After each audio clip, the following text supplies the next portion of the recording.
Welcome to Dr. Balaga's God Knowledge Doc podcast, your quick dive into the latest medical breakthroughs to keep you ahead of the curve.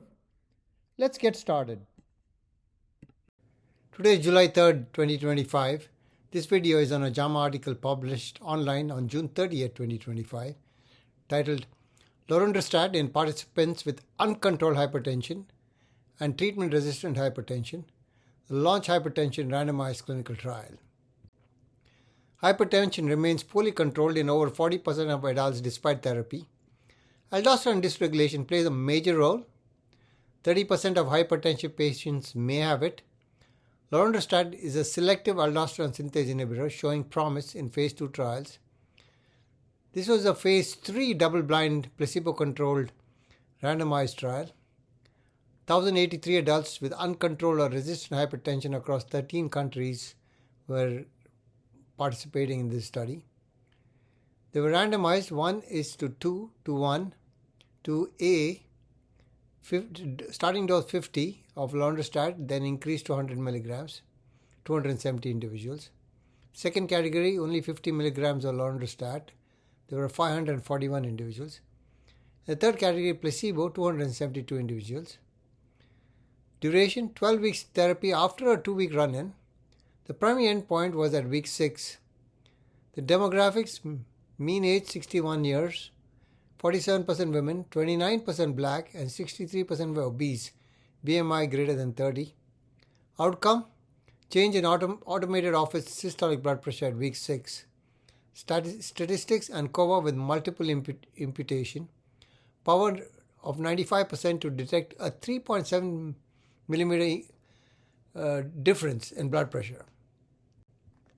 What did they find? At week 6, the systolic blood pressure was 16.9 millimeters mercury in the lorundrostat group versus 7.9 millimeters in the placebo group. Delta was 9.1 millimeters of mercury. P-value 0.001. Goal systolic blood pressure of less than 130 millimeters of mercury at week 6 was 44.1% in the lorundrostat group versus 21% in the placebo group, odds ratio 3.4, p-value 0.003. The effect was consistent across age, gender, BMI, and drug regimens. Mild decrease in serum potassium. eGFR dropped by about 9% with lorundrostat versus plus 0.4% with placebo. What were the limitations of the study? Short 12-week duration, no active comparator, office blood pressure, not ambulatory, was used as a primary endpoint. Key takeaways: lorundrostat offers a well-tolerated, effective blood pressure lowering option, especially promising for patients with aldosterone-driven or resistant hypertension. May improve uptake of aldosterone targeting therapies beyond mineralocorticoid receptor antagonists. If you enjoyed this episode, share it with your colleagues.